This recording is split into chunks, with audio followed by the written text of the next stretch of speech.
back, everybody, to We Are TPM with John Teixeira and myself, Kyle Teixeira, here to talk to you about building wealth with real estate as always.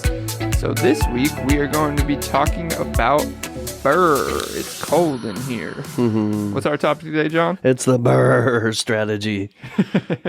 What does BRRRR stand for other than the weather we're about to get here in Texas? So real quickly, BRRRR stands for Buy, Rehab, Rent, Refinance, and Repeat. So we're going to go through all those steps and how to use this strategy to invest in real estate. So that was buy, rehab, refinance, buy, rehab, rent, repeat. No, I can't even get it. Man, there's buy, rehab. You're going to get it. I know you are. Do it, Kyle. You can do it. Rent, refinance, repeat. There you go. So this came up because this is an old strategy. It's not a new strategy by any means whatsoever. And even this BRRRR strategy term has been coined. That's not a new term either. However, it seems to be taking off on social media lately. So every once in a while when these things kind of go, I don't want to say it's going viral, but I'm seeing it a lot on social media. And I thought coming into winter, it'd be a great time to demonstrate how this strategy works to our audience as we come into the winter months, and maybe there's more opportunities to do this. I want to clarify that you did not find this strategy on social media, though, right? No. As you very well know, I've used this very strategy many times. Yes. I have just been seeing people talk about it. And label it BRRRR. And labeling it BRRRR strategy. Exactly. Yeah. All right. So, the first part of this is buying. And that's probably the part of this conversation that we need to talk the most about, because we could have entire podcasts on just this part, right? How do you buy? How do you buy something that needs rehab? So one of the obstacles people have is when they buy something in a conventional fashion, most people need a loan. Okay, let's just pretend we need a loan. Either you have cash, which means you can do it whatever you want, or you need to use other people's money to buy the home. And a conventional loan, FHA, VA, all the ways that we conventionally do that, you can't buy a home that needs too much repair, right? You could buy, on a conventional loan, you could buy a home that needs some repair, some cosmetic repair, but that's about it. You need something that has foundation work required and needs a new roof and needs a complete rehab. You're not using our conventional means to buy that home. Yeah, generally not. And we went over this last week, actually, hard money and the different financing options to acquire that. So, you want to get a good deal for it, but also find a way to buy it. Yeah, we're going to need to bring one of my good friends is a hard money lender. We're going to need to bring him in here to talk more about hard money loans. But that's the easiest way to do this. But the hardest part of the strategy right now in the winter of 2021, okay, is finding the deals that match what a hard money lender will do, right? So most of them want 70, some are starting to push to 75%. I've even heard 80% recently out of a hard money lender. So even if they go 80%, what that means is they're willing to lend you 80% of, we call it ARV, and that stands for after repaired value, okay?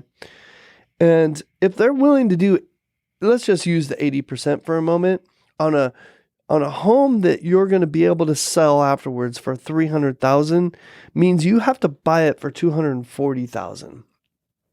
The reason why that's hard right now, even when you have to do repairs, is because there is so little inventory that people are even clamoring for those homes and paying more than what they would normally pay for those homes as well. Yeah, we went in depth on all that in last week's episode, but the point is you want to acquire properties. Step one, right, of the BRRRR strategy is get that as an investment property. So all those details of how you make it worth it for an investment property do matter, but step one is acquire an investment property. Good job. Way to bring us back to what we're talking about, Kyle. I love it. So you have a property and you need to take it down, whether you're using cash, hard money, whatever you're using, right? If you use hard money, then, that's almost like cash, right? We're usually able to close in about a week's time with hard money. Mm-hmm. So it's pretty much quick. The same timeline as if you had cash, because you're still going to want to do title and all that good stuff. So we lock it down, we buy it, and talk a little bit about the hard money loan. Okay. The hard money loan is a little bit more expensive, higher interest rate. It's interest only. It's meant to be a short-term financing strategy so that you can purchase something and resell it, or in this case, refinance it. Mm-hmm. Yeah. But that's not step two. That's not step two. Step two is rehab. Step two is rehab, which sometimes the hard money lender will help you with that as well if you don't have the capital. So if you buy it good enough, I'm going to use an example that I ran through with a client yesterday. He's got a grandfather who is selling him a home that I estimated at $185,000 value. He's selling it to him for $40,000. In that example, there's plenty of money if he needed a hard money lender to sell it, to help him with that, to give him the purchase money, the closing costs, and the rehab costs to rehab that home, because he's buying it so much lower than the after repaired value.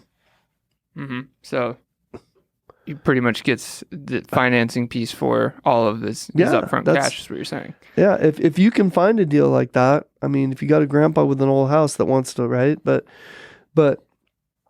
that's the tough part, is finding those deals. But if you can do it, hard money lenders will do that all day long, because all they care about is, it's called asset-based lending. So that's all they care about, is that they have an asset that's able to, what's the C word I'm looking for? Help me, Kyle. I'm losing the C word. Compound? No. Anyways, an asset that's backing up that investment that they're making, right? Collateral. Thank you very much. Yeah. It's collateralizing the loan. My 51-year-old brain stopped working there for a moment. My apologies. But it's collateralizing it, and that's all they care about, right? Is are they going to be okay if things go bad? Are they going to be able to get their money back out? They don't care about your credit. They do care about your history. If they know your history of doing this and failing at it, they'll care about that. But all the things that a lender typically cares about, they don't. Mm-hmm. Yeah, so you'll be able to get the property repaired and get it all going. So then you buy it, you rehab it and fix it all up. You put all that upfront money into it, and then, this isn't a flip strategy. This is a rental portfolio BRRRR strategy. So next we rent it out. The reason why we need to rent it out next, the reason of refinancing it, there's an important reason why the rent comes before the refinance. So, and assuming you did use hard money or use cash or whatever, the point is for this to be a long-term investment property or rental property. So we've done a previous episode on building your empire. And this strategy is really the way we talked about doing it. The snowball effect is the case-by-case basis of this snowball effect, because you rent it out, because once it's rented out, your refinance lender, your mortgage lender will take that away from your DTI. So for example, you have, your refinance or your mortgage amount is going to be, say, $1,500. But you're renting it out for $1,700. So when they're looking at your debt to income ratios, because you have a lease, for that lease amount is considered income and comes off of your income. So if you were to try to refinance it before renting it, you wouldn't get that benefit. So this is the way that you basically bring your DTI for these properties you buy, and your DTI shows your DTI is used to see if you are able to qualify and afford the property. Define DTI. It's debt to income. Debt to income ratio. It's your total debt to your total income. And there needs to be a gap there if lenders are going to let you buy properties. Basically what it comes down to. So say you make $100,000 a year, but you have 80 grand in debt, you know, and it's hard to use a fixed figure for debt because it's really based on your monthly minimum payments on that debt and your monthly incomes. So, you know, your debt to income is really the ratio of the two. So, but that's one of the important factors that lenders use. It's one of the most important factors. So we all hear about credit score. They look at your credit score, debt to income ratio. Those are basically the first two things a lender looks at when they're trying to decide whether they're going to give you money and how much they're going to give you. Yeah, and taking that a little high level. So say you have, you know, you own the house you live in, right? And you know, based on your income, maybe you've talked to your lender, your concern is, okay, I only have enough DTI room to afford one rental property, you know, and then I won't be able to buy anymore. So why start? Well, that's not actually how it works. And this is why the rent comes before the refinance. You buy that, you know, that rental property, your first one, then you rent it out. As long as you're making more on rent than your cost, even if your cost is $100 higher, that's only $100 away from your income, right? Where it can actually, I mean, generally, if you're getting a rental property, you're making more on rent than your cost. So that cash flow difference actually increases your income against the DTI. So that example, after you do all that, you're not just at the same baseline before you bought that rental property. You got a little bit extra. You're better. Yeah, but the point is, you can still go buy that second one. So that example that you used a moment ago would give that borrower an additional $200. Yeah, an additional $200 in income.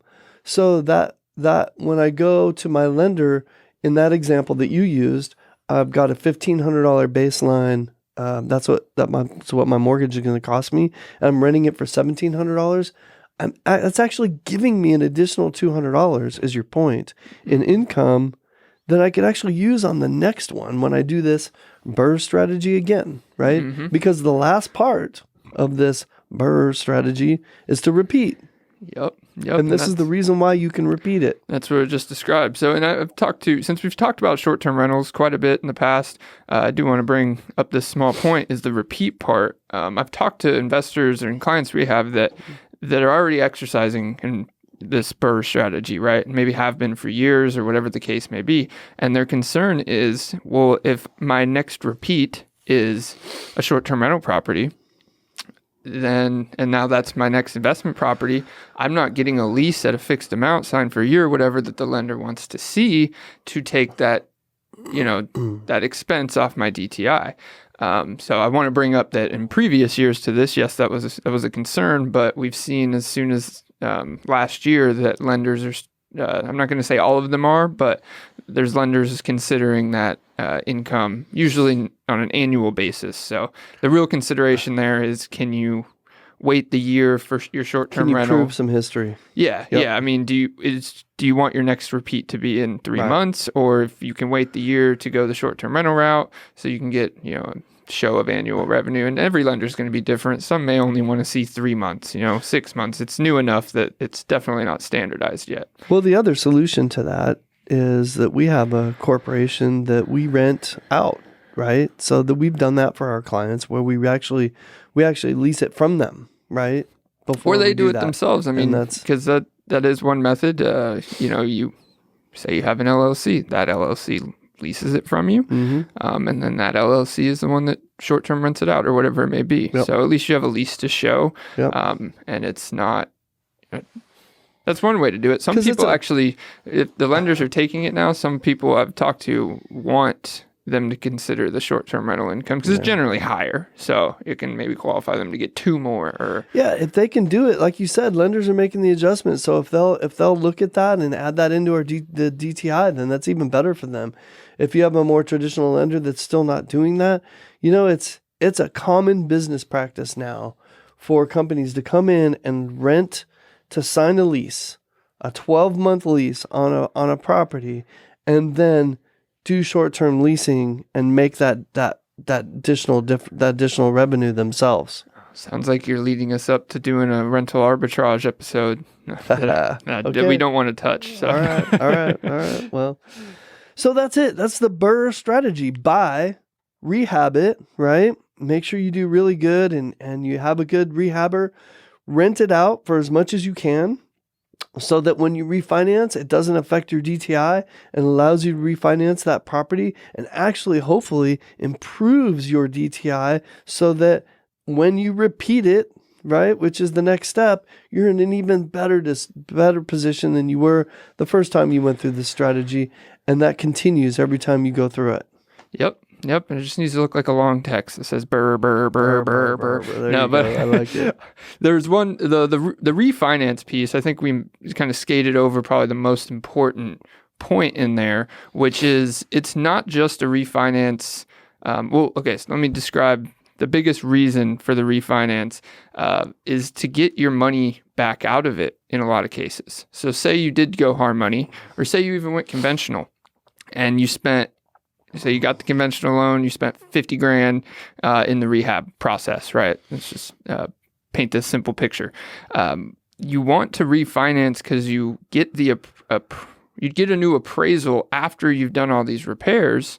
That way you can generally do a cash out refi and get all the $50,000 that you put into it back out of it, assuming you haven't exceeded that 80% ARV. Mm-hmm. Yep. Yeah, absolutely. And you go do it again. Take that capital and go do it again. Mm-hmm. So if you paid cash for it, it allows you to use that cash, refinance, go take that cash and go do it again. If you used hard money, you pay off that hard money, you take your profit, use that for capital in your repeat, right? Yeah, you repeat with OPM. OPM, I love it. Other people's money. The hard money loans that I have experience with, I think almost all of them need to be paid in 1 year. I have seen up to 18 months, so I've seen that in some cases, but most of them need to be paid in 1 year anyways. And I know that in this strategy, when you refinance, it's important before you even do step 1, it's important that you talk to your lender about step 4, right? Because you want to make sure you know you can do it and not go through these steps and then get to the refinance part and go, oh no, there's a problem. And you also want to understand how, when you do that, affects your interest rate and how much you can pull out. So that will affect it. If you rehab it really fast and you're within 90 days, I think it is, that will change what that refinance looks like than if you wait 6 months to do it, right? It might change the interest rate. It might change the amount you're able to pull out. And even at a year, most lenders like to see that you've had something for a year before they do this. In this strategy, you typically can't do that because, well, you should be able to, because when I said 12 months, the hard money lenders really are doing it for 13 months is really what it is. So there's time there for you to close on something right at the 12-month mark. But that's cutting it close. Yeah, and you don't want to hang on to hard money for 12 months. Exactly. Yeah, you definitely don't want to do that. But. You're not building any wealth while you have that hard money loan. I shouldn't say that. You're not building as much wealth. You're paying for time is the way I like to look at it. So the shortest timeline you can put on it, it's the shortest amount you pay for that premium. And another way to, we said this gets better and it gets your DTI better, but if you repeat this enough times, it actually makes your, not only your ability to purchase these things, but your buying power gets better because you can you open yourself up to products such as bulk loans, so and backed by your property. So I was just gonna ask you, Kyle, if we could parlay this podcast into a podcast about bulk loans. Oh, we will, but just in general sense, it's so like, say you have 10 properties now, you can collateralize those 10 properties maybe into one bulk loan that, now they're like, okay, well, we'll give you financing for more 3 because it's all grouped together. So there's a lot of different financing options that come up in products that you open yourself up to once you build that portfolio. And then the repeat gets easier and you could have 3 BRRRRs going on at the same time. So I heard rumors that Fannie Mae opened up the amount of properties that they'll allow you to carry from 10 to, I think it was 20. I don't know if it's already been done, if it's in the process, if they're thinking about it. I don't know the details. Rumor stage. Yeah, about a month and a half ago, it was still 10. So I don't know if that's changed since then. Doubtful. But I know there's talk of it. I've spoken to a couple of investors. Both have heard some wins about that happening. And usually when that happens, that's kind of what's on the horizon. So it wouldn't surprise me.